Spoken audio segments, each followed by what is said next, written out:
बहू के मायके जाते ही सबको सब कुछ समझ आ गया। सुबह 5 बजे अलार्म बजा। सभी आज बेमन से उठे। अंग अंग दर्द कर रहा था। 2 मिनट और लेट जाती हूँ, उसमें ही 10 मिनट निकल गए। आखिर 5:15 पर तो उठना ही पड़ा। अलसाई आंखों को खोला और बाथरूम में जाकर मुंह धोआई। फिर फटाफट किचन में गई। एक बर्नर पर पानी चढ़ाया, सास को गर्म पानी दिया, फिर सब्जियों को फ्रिज से निकाला। क्या बनाऊं, कल इसके लिए सोच नहीं पाई थी। कल अचानक से पास में रह रहा बुआ सास का परिवार आ गया। डिनर भी यही था। रात को वो देर तक बैठे, फिर उनके जाने में देर हो गई, फिर सोने में और सुबह आंख खुलने में। भिंडी बना लेती हूँ, ये सोचते ही लग गई भिंडी काटने में। सास आराम से गर्म पानी घूट घूट कर पी रही थी। मन में तो आया कहने, माँ जी आप सब्जी काट दें तो मेरी मदद हो जाएगी, पर हिम्मत नहीं हुई। रोज सोचती है पर कह नहीं पाती हूँ। शादी को 10 साल होने को जा रहे हैं, पर आज तक कहने की हिम्मत नहीं जुटा पाई। सुबह के आते ही सास ने किचन से संन्यास ले लिया। फटाफट सुबह ने भिंडी काट कर छोंक दी। इतने में बच्चों को उठाने का वक्त हो गया। एक तरफ सब्जी, दूसरे बर्नर पर चाय, तीसरे पर दूध चढ़ाकर बच्चों को उठाने चल दी। छोटे बच्चों को उठाओ, सहलाओ, लाड लड़ाओ, गोदी में बिठाकर पुचकारो, तब जाकर उठते हैं। उसमें भी 10 से 15 मिनट लग जाते हैं। मम्मी आज दूध नहीं पीना, आप पिला दो तो ही पी लूंगी। मन तो करता है अपने बच्चों को अपने हाथों से खिलाऊं, पर उसी वक्त गैस पर रखी सब्जी हिलानी थी, नहीं तो जल जाती। छोटी अपने आप पियो, मुझे और भी काम है, सुबह ने यूं ही बनावटी गुस्से में कहा। कभी कभी लगता है मैं अपने बच्चों को टाइम नहीं दे पाती। अब क्या करूं? शुभी ने फटाफट पराठे सेके और दोनों बच्चों को तैयार करके टिफिन पैक कर दिया। अरे मम्मी, पानी की बोतल? हाँ वो तो यहीं रह गई। हड़बड़ी में सुबह ने वो भी भरी। 2 मिनट भी देर हो जाए तो बस रुकती नहीं है। फिर बच्चों को स्कूटी से इतना दूर छोड़ने जाओ। सुबह चाय, ससुर जी अखबार का पन्ना पलटते हुए बोले। जैसे तैसे चाय दी और बैग लेकर दौड़ी। बच्चों को बस में बैठाकर बोझिल कदमों से घर आते हुए पार्क में टहल रही औरतों को देखकर उसका भी मन हुआ कि वो भी सुबह की ताजा हवा में टहले। पर अभी उसे नैतिक का टिफिन पैक करना था, नाश्ता बनाना था। घर आकर उसने रोज की तरह सास, ससुर, पति के लिए नाश्ता बनाया। फिर सारे बिस्तर समेटे, यहाँ वहां पड़े कपड़े उठाए, वॉशिंग मशीन में कपड़े लगाए, किचन के दूध दही के बर्तनों को खाली किया। उसने तसल्ली से बैठकर चाय भी नहीं पी कि तभी खबर मिली कि आज मेड नहीं आएगी। उसके पाँव में चोट लगी है। घर का काम निपटाने में वक्त लग गया। लंच बनाया, लंच का काम निपटा था कि बच्चों को लाने का वक्त हो गया। छोटी 1 बजे स्कूल से आती है, उसे लेकर आई, उसका खाना पीना किया, कपड़े बदले, बड़ी मुश्किल से उसे सुलाया था कि तभी बड़े बेटे को लाने का टाइम हो गया। सुबह का मन कर रहा था कि वो भी एक झपकी ले ले, पर फिर स्कूटी स्टार्ट की और बेटे को 3 बजे बस स्टॉप से लेकर आई। दोनों बच्चे के आने का अलग वक्त है। 2 बार 2 चक्कर हो जाते हैं। ससुर जी टीवी देख रहे थे, वो भी ला सकते थे, पर यह भी सुबह का काम था। सोनू की स्कूल की बातें सुनने में लीन थी। उसे खाना दिया कि छोटी शोर शराबे से उठ गई, फिर उसे बहलाने में लग गई। सुबह 4 बज गए, चाय का टाइम हो गया, बना दो। सुबह की सास पलंग पर करवट बदलते हुए बोली। सुबह तेज कदमों से किचन में दौड़ी और चाय चढ़ा दी। अपनी भी चाय का कप लेकर कमरे में आई। दोनों बच्चों की डायरी चेक की, उन्हें होमवर्क करवाया। छोटी का डिक्टेशन था, उसे स्पेलिंग याद करवाई। सोनू के कल मैथ्स का टेस्ट था, उसे समझाया। इसी में 6 बज गए। सास ससुर जल्दी खाना खा लेते हैं। एक बर्नर पर सब्जी चढ़ाई तो दूसरे पर बच्चों के लिए दूध। सीटी बजते ही आटा मला, बच्चों को दूध देकर तैयार किया और दोनों को ड्राइंग क्लास छोड़कर आई।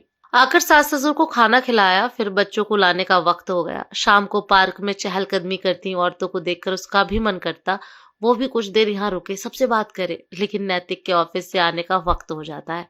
जाते ही चाय चढ़ा दी। तभी नैतिक के चिल्लाने की आवाज आई। सुबह सुबह मेरा टॉवल कहाँ है? कितनी बार बोला है, मुझे बाथरूम में चाहिए। मुंह हाथ धोने के बाद चाहिए होता है। वो मैंने धो दिया था, बाहर सूख रहा है, अभी लाती हूँ। सुबह जैसे ही टॉवल लेकर आई, नैतिक के मम्मी पापा कह रहे थे कि पता नहीं सारा दिन करती क्या है, घर में ही तो रहती है। ये सुनकर सुबह कड़वे घूंट पीकर रह गई। सदा से औरतों के घरेलू कामों को कम आंका जाता है। वो कितना भी कर ले, सुबह से रात तक लगी रहती है। घर के लिए अपनी नींद, चैन, सेहत, करियर तक त्याग देती है। फिर भी यही सुनने को मिलता है कि घर पर ही तो रहती है, कुछ नहीं करती। ये उसके रोज के दिन में से एक था, लेकिन आज कुछ अलग हुआ। सुबह का दिल आहत हो गया था, क्योंकि नैतिक ने भी सहमति के साथ सुना था। सब कुछ देखते जानते हुए भी उसके लिए एक शब्द भी नहीं बोला। एक औरत को पति से ही उम्मीद होती है, जब वो भी टूट जाए तो अस्तित्व ही नहीं रहता खुद का, ऐसा लगता है। सुबह दूसरे दिन उठी, यथावत काम किया, उसके बाद अपने और बेटी के कपड़े पैक किए। नैतिक को फोन किया, मैं कुछ दिन के लिए मायके जा रही हूँ, माँ ने बुलाया है, 1 साल हो रहा है उनको देखा नहीं है। अरे ऐसे कैसे अचानक, और माँ को ही देखना है तो मैं दिखा लाऊंगा, रुकने की क्या जरूरत है, मेरी भी तबीयत ठीक नहीं है, आराम कर लूंगी कुछ दिन वहां। सुभी ने कहा, अरे वो तो यहाँ भी कर सकती हो, और करती ही क्या हो, नैतिक ने खींचते हुए कहा। हाँ तो आराम ही तो करती हूँ, यहाँ की जगह वहां कर लूंगी। अब तो नैतिक आग बबूला हो गया। ठीक है जाओ, बच्चों को भी ले जाना, हो गई उनकी तो पढ़ाई, गुड़िया को ले जा रही हूँ, स्कूल में बात कर ली है, सोनू के स्पोर्ट्स चल रहे हैं तो यहीं रहेगा, कहकर फोन काट दिया। जाते समय सास ससुर के पैर छुए और निकल गई। उन्होंने पूछना भी जरूरी नहीं समझा। बेटे से बात हो गई थी शायद, तो गुस्से में दिख रहे थे। पिछले 10 सालों में कभी कोई कसर नहीं छोड़ी थी, घर के काम में, सभी की सेवा खुशामद करने में, लेकिन कभी प्यार के 2 बोल सुनने नहीं मिले, कभी पलट के नहीं बोला।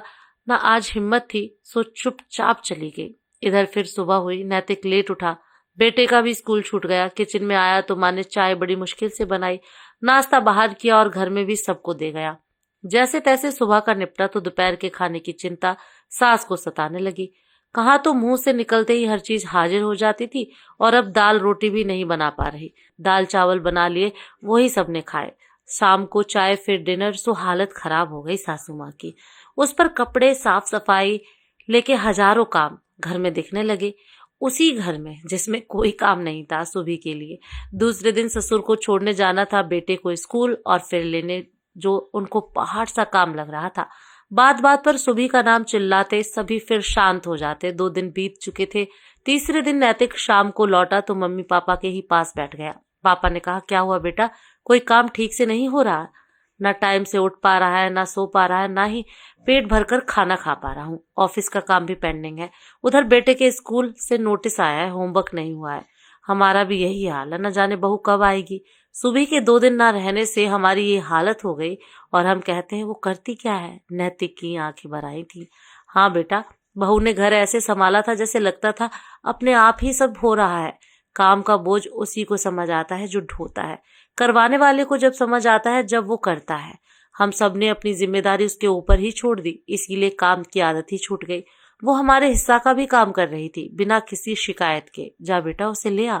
दूसरे दिन नैतिक सुबह को ले आया, वो भी आ गई बिना कुछ कहे, क्योंकि घर की हालत क्या होगी उसको अंदाजा था, और नैतिक का लाने जाना भी गवाही दे रहा था।